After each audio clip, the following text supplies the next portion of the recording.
Hormis qu'il est consacré à 2 divinités au lieu d'une, l'architecture du temple est classique, dès qu'on a franchi l'une des 2 portes d'entrée.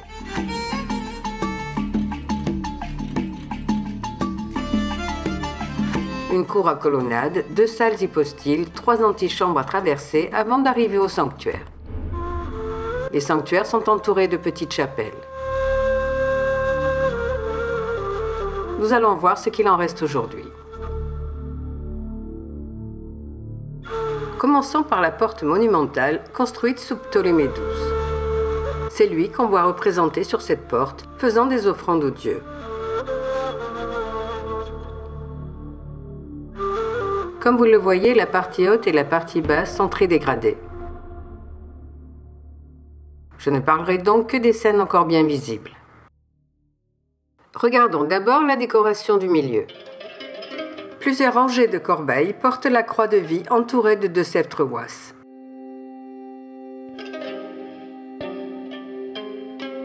Sur les autres lignes, on voit une alternance de motifs de corbeilles différents. Les unes portent le dieu Ê, maître de l'éternité. Les autres portent le nom du roi dans son cartouche, protégé par la déesse Cobra Wadjek. La scène la mieux conservée à droite est celle où le roi offre des bouquets à Geb et Nout, forme nationale de Sobek et Hathor. Au-dessous, il offre une fumigation d'encens et une libation à Isis et Osiris, encadrant leur fils Horus.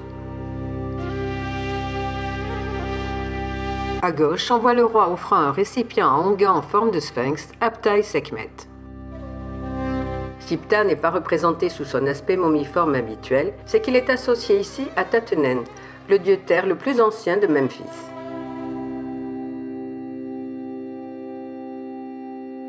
Au-dessous, le dieu Min, accompagné d'Isis, reçoit du roi un pectoral qu'il porte déjà autour du cou. Parce que, dans l'iconographie égyptienne, on représente très souvent l'action et le résultat de cette action. Ici, le roi fait offrande de l'œil Udjat à Chou et Tefnut, forme nationale d'Aroéris et Tasnet Nefret. On verra plus tard l'importance accordée à l'œil dans le temple de Komombo. La face sud est elle aussi décorée de scènes d'offrande. Dans celle-ci, le roi offre des animaux sacrifiés à Sobek et Hathor, tout en leur présentant le sceptre Sekhem, symbole de puissance et de pouvoir. Au-dessous, il offre à Aroéris et Paneptaoui un plateau de victuailles.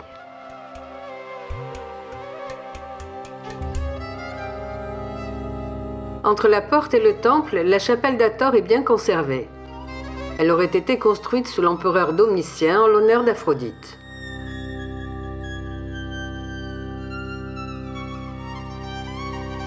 Elle n'est pas ouverte au public.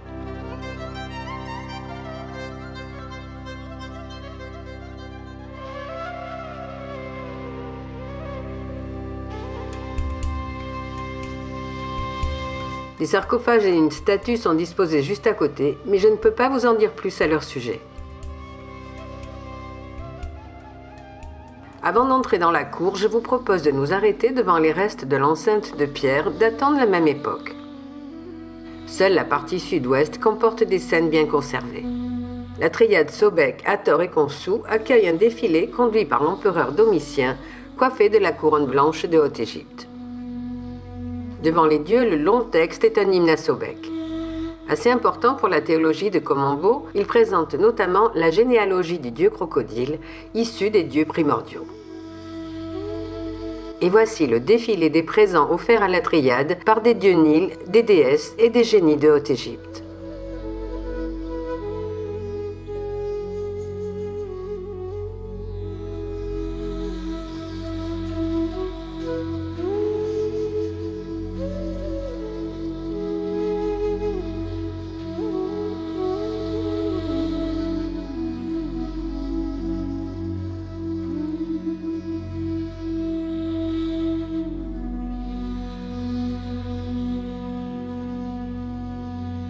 En haut se trouvent les restes de 2 scènes. À droite, le roi suivi de son cas est accompagné du prêtre Sem. Il avance, précédé des enseignes.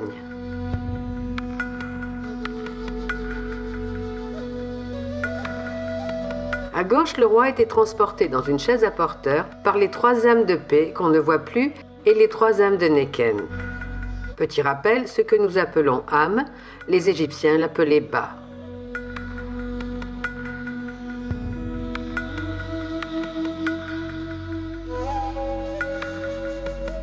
Et nous voici dans la cour hypostyle qui précède le pronaos. Aucune des 16 colonnes n'est intacte, mais elles sont toutes debout.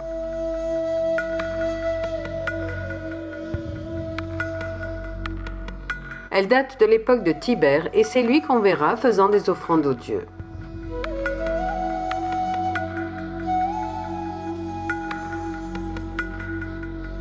Certains détails sont particulièrement soignés et on est agréablement surpris par leur état de conservation.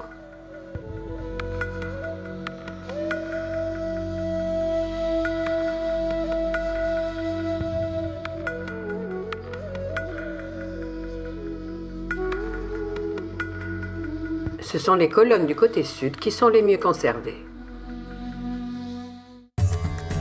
En se tournant vers la première salle hypostyle, on remarque tout de suite que la colonne centrale forme un axe de symétrie parfait entre la partie sud et la partie nord de la façade. Les scènes représentées sont identiques. Côté nord, on voyait le roi Ptolémée XII arrivant au temple précédé d'enseignes.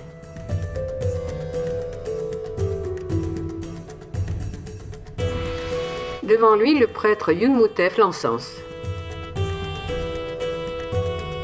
Les enseignes sont tenues par des signes Ankh et Was qu'on a munis de bras. C'est exactement la même scène que celle que je vous ai montrée sur le mur domitien. Bien qu'elle ait été martelée, on la reconnaît aussi à l'extrémité de la façade côté sud, exécutée avec le même soin du détail. Admirez la finesse de ses pieds, chaussés de sandales, ce qui indique que le roi est encore dans le monde des humains. Le panneau qui jouxte cette scène contient au nord comme au sud une porte encadrée de textes. Au-dessus des portes, on trouve, comme il est coutume, l'Horus de Béhédet. Le panneau suivant montre une scène de purification.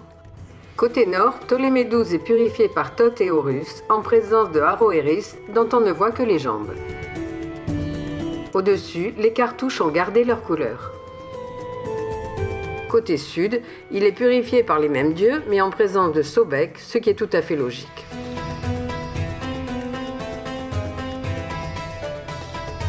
Au-dessous des 2 Horus de Béhédet, on trouve un texte dédicatoire pour Ptolémée XII et pour les dieux Haroéris et Sobek. L'embrasure de la porte a la même décoration que la partie centrale de la porte monumentale. Seules les cartouches du bas sont gravées au nom de Ptolémée XII. Les autres sont vides. Sur l'envers de la façade côté sud, les déesses Wadjet et Nekbet couronnent Ptolémée XII en présence de Sobek-Ré et d'Hathor.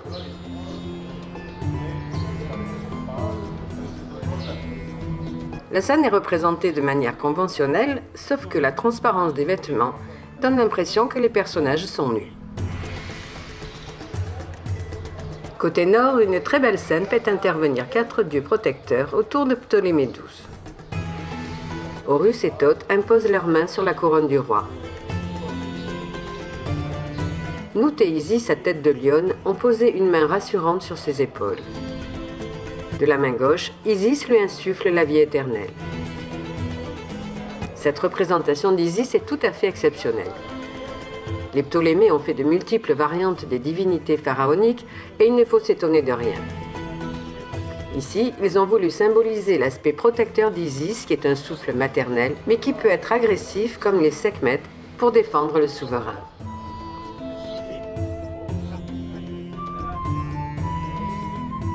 Au-dessus de la porte nord, Ptolémée XII présente des offrandes à 3 dieux assis sur des trônes. Bien qu'on soit à l'entrée de la partie consacrée à Haroéris, Sobek-Ré est assis juste derrière lui. La parèdre d'Haroéris, Tasnet Tefret, n'est qu'en 3e position. Pour terminer la paroi nord, voici ce qui reste d'une scène de montée royale.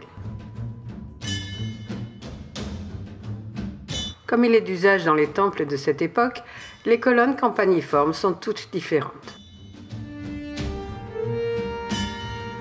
Le plafond et les architraves étaient eux aussi richement décorés, principalement de scènes astronomiques.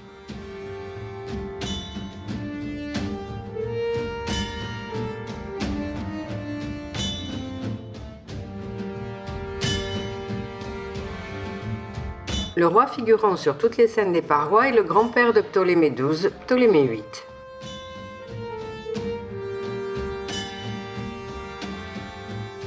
Dans la salle suivante, on verra également Ptolémée VI, qui a commencé la construction du temple. Ces deux rois en ont été les principaux bâtisseurs, comme vous le voyez sur cette image. Pendant la visite des deux salles hypostyles, je ne vais pas commenter des scènes d'offrande qui ne sont pas spécialement originales, mais je vais vous raconter l'histoire de ces deux Ptolémées qui l'est beaucoup plus. Ptolémée VIII a pour frère Ptolémée VI et pour sœur Cléopâtre II. En 172, Ptolémée VI épouse Cléopâtre II. Les mariages entre frères et sœurs étaient la coutume chez les Lagides. De 170 à 163, les deux frères règnent conjointement sur l'Égypte, mais ne s'entendent pas. En 163, Ptolémée VIII devient roi de Cyrénaïque, qui fait partie de la Libye actuelle, laissant le trône d'Égypte à Ptolémée VI. En 145, Ptolémée VI est grièvement blessé dans un combat et meurt la même année. Son fils n'a que 15 ans et Cléopâtre II devient régente. Un an plus tard, elle épouse son second frère, Ptolémée VIII Évergète II, qui redevient roi d'Égypte.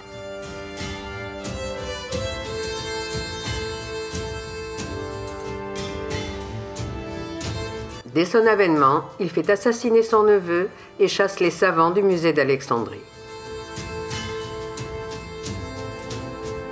Ces gestes lui vaudront l'image d'un monarque cruel et sans scrupules et annoncent la lutte entre le roi et sa sœur épouse. Ils auront quand même un fils, Ptolémée Memphitès. 2 ans plus tard, Ptolémée VIII épouse sa nièce Cléopâtre III, la fille de Cléopâtre II, sans répudier sa première épouse. On les voit ensemble ici portant le même nom. Seul le texte écrit au-dessus les différencie. Ce curieux ménage à trois règne sur l'Égypte pendant une douzaine d'années. Puis Cléopâtre II parvient à chasser sa fille et son frère, qui se vengent en faisant assassiner son propre fils, Ptolémée Memphitès. Il aurait même expédié les morceaux démembrés à sa mère. En 129, le roi parvient à reconquérir Alexandrie ainsi qu'une partie du pays. Il reprend son trône et Cléopâtre II s'exile pendant 5 ans en Syrie, emportant au passage le trésor royal. Puis elle retourne à Alexandrie et se réconcilie avec son frère et sa fille. En 118, plusieurs décrets pris conjointement par Ptolémée VIII et ses 2 épouses le confirment.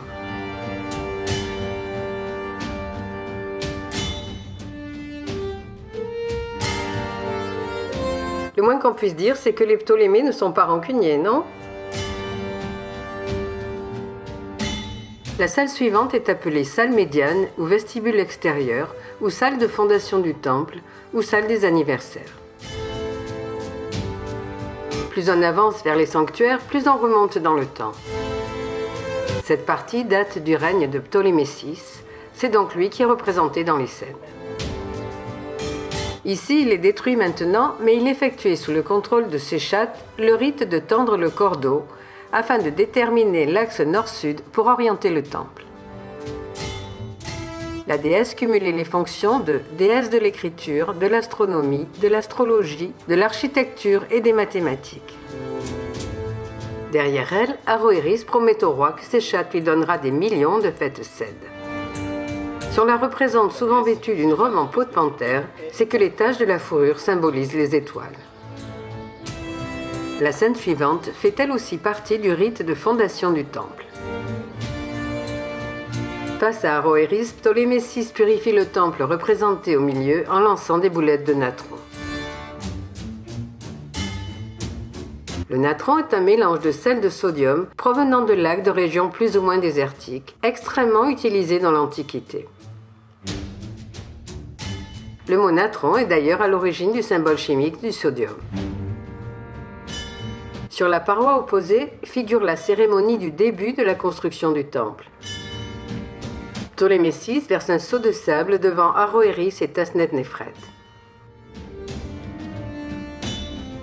Le sable comble le tracé de construction et, en se tassant, devient incompressible, offrant ainsi une stabilité à toute épreuve.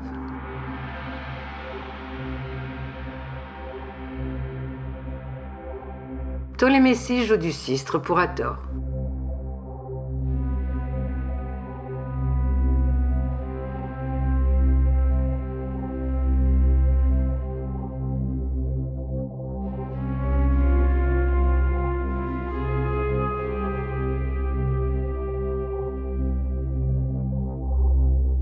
Le roi offre les signes Ankh, Djed et Was à Osiris ou Nen-Néfer, suivi d'Isis et de Nephthys. Il offre un pectoral à Aroëris et Tasnet-Néphret.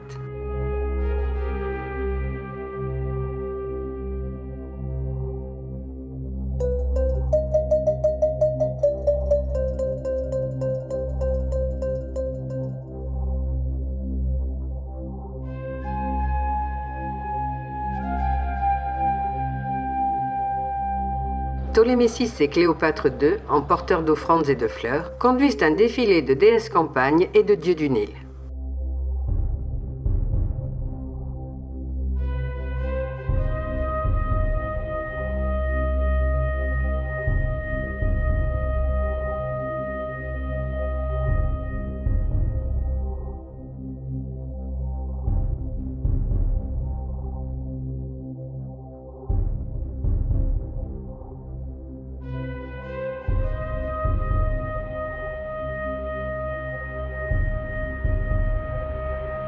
Le dieu taureau Apis, dont la tête est détruite, prépare des offrandes devant Aroëris et Tasnet-Néphret.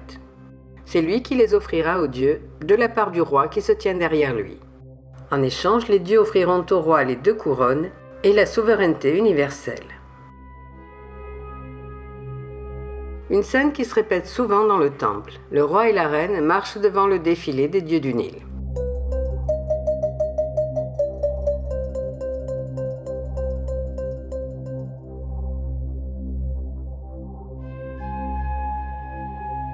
Le montant droit de la porte montre des scènes d'offrande à la triade d'Aroëris.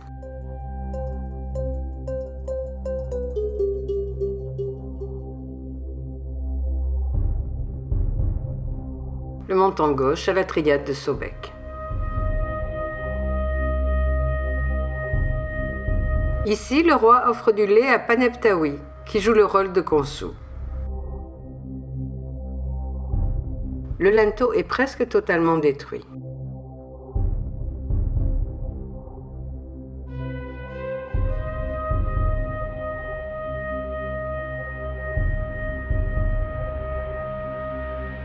Dans les 2 scènes supérieures, la position du roi et des dieux est identique. Sobek est à droite, Aroëris à gauche. À gauche, le roi est tourné vers le sanctuaire du dieu faucon, à droite, vers le sanctuaire du dieu crocodile. Au-dessous, nous retrouvons une scène d'offrande que nous avons déjà vue, dans laquelle le dieu taureau sert d'intermédiaire entre le roi et Sobek et Hathor. Quand je dis le roi, il s'agit bien sûr de Ptolémée VI, et s'il est suivi d'une femme, c'est son épouse sœur Cléopâtre II. Vous reconnaîtrez dans les dieux recevant les offrandes la triade de Sobek ou la triade d'Aroëris.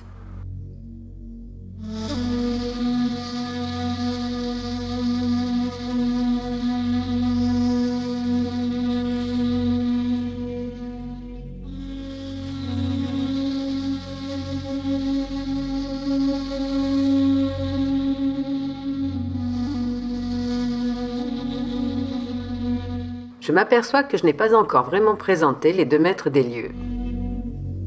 Aroëris et Sobek sont alliés dans la lutte contre les ennemis de l'ordre divin.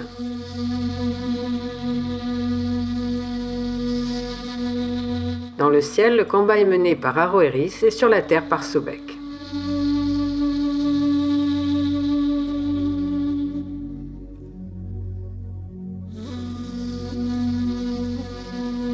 À part qu'il est considéré comme le créateur du monde terrestre et le dieu des eaux et de la fertilité, je n'ai pas grand-chose à vous raconter sur Sobek.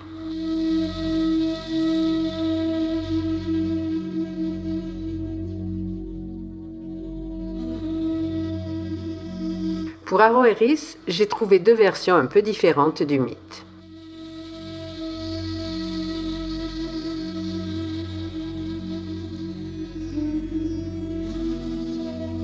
Première version. À l'origine, Aroëris est une momie sans yeux, un visage vide. Des yeux lui sont donnés, par qui je l'ignore. Il peut maintenant voir pendant la nuit et même éclairer les ténèbres. Il devient un dieu ophtalmologiste. Un bon médecin en vérité, comme disent les textes de Komombo. D'où la représentation des instruments chirurgicaux gravés sur la paroi du déambulatoire extérieur.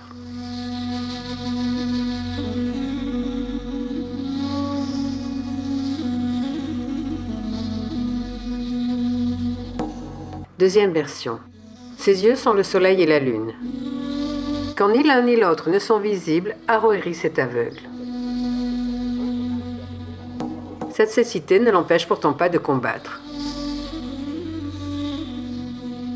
Comme il ne voit pas ses adversaires, il tue aussi bien des ennemis que les divinités amies qui soutiennent le monde, ce qui met en péril l'équilibre de l'univers. Et c'est pour guérir le dieu de son handicap que les prêtres de Komombo ont fait graver dans le déambulatoire les instruments chirurgicaux censés le soigner. Nous les verrons un peu plus loin dans la vidéo.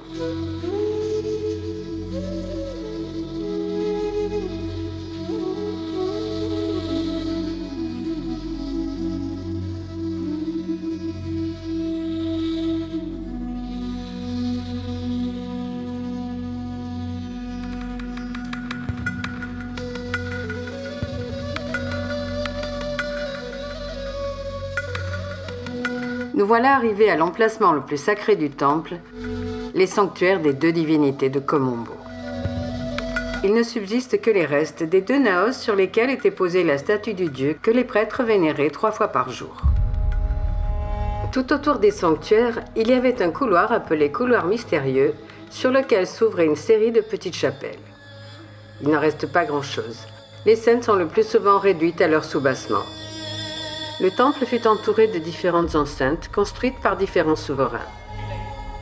Les Grecs Ptolémée VIII et Ptolémée XII, et les empereurs romains Domitien et Trajan. Les murs d'enceinte ont complètement disparu du côté nord. Ce qui reste du déambulatoire se situe à l'est et au sud, entre l'enceinte de Domitien et celle décorée par Trajan. Avant de terminer la visite, je vais vous en montrer les scènes les plus remarquables. Cette scène semble être la plus récente gravée sur cette paroi. Ici, l'empereur Commode offre un curieux objet à Tefnut et Tasnet-Nefret. Le dieu Thoth, qui a pris la forme d'un babouin, protège un coffre dans lequel se trouvent des rouleaux magiques. L'empereur offre 2 yeux Ujat à Aroëris, sans doute pour qu'il ne perde jamais la vue. L'empereur présente un vase contenant le breuvage Menou, boisson à base de bière, et réservé aux déesses lors des fêtes solennelles d'Hathor. Le reste du décor est plus dégradé, mais on reconnaît quand même les dieux et déesses des triades de Sobek et Aroëris.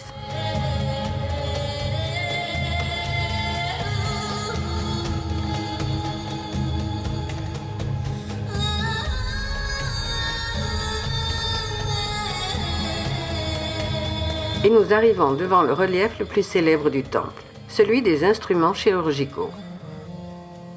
Il représente une fête qui avait lieu chaque année dans le temple de Komombo, la réparation de l'œil d'Horus, arraché par son oncle et ennemi, le dieu Seth. Devant la cérémonie, Isis et Nephthys sont assises sur le temple pour le protéger.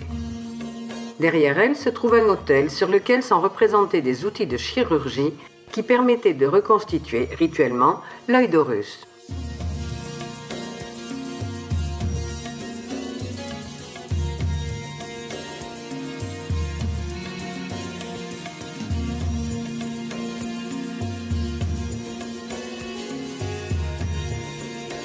Ensuite, on plongeait l'œil dans un bassin contenant de l'eau de la crue du Nil.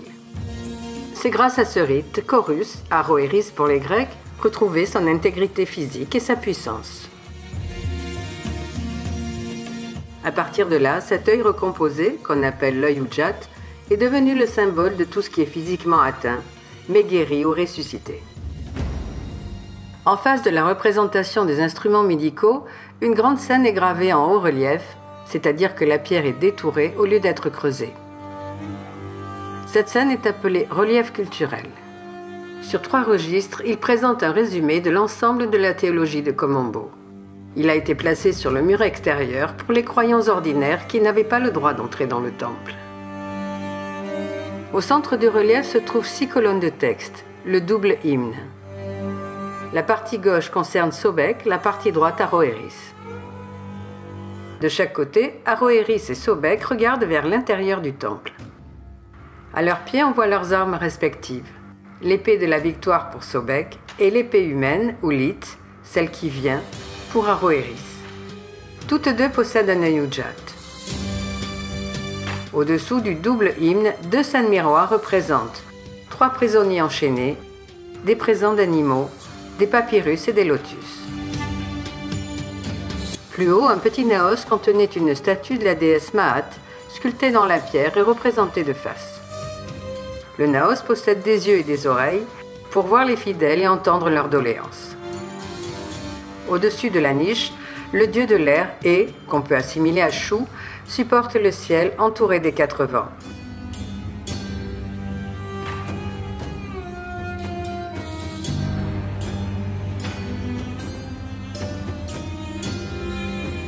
La dernière scène que je veux vous montrer est cette frise qui dresse la liste des ennemis vaincus de l'Égypte. Les ovales ne sont pas des cartouches, mais la représentation des forteresses conquises. Le visage des prisonniers a été martelé. Entre 2 ennemis, on a gravé le Sematawi, la représentation traditionnelle de l'unification de la Haute et de la Basse-Égypte. Au-dessus de la longue frise des ennemis, une scène montre le roi marchant à côté d'un lion, dont les dents serrent la main d'un prisonnier.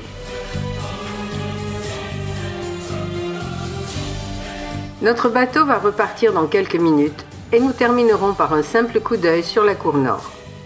Il reste très peu de choses de la chapelle de Sobek et rien du bassin aux crocodiles. Un puits permet de mesurer la hauteur de l'eau du Nil.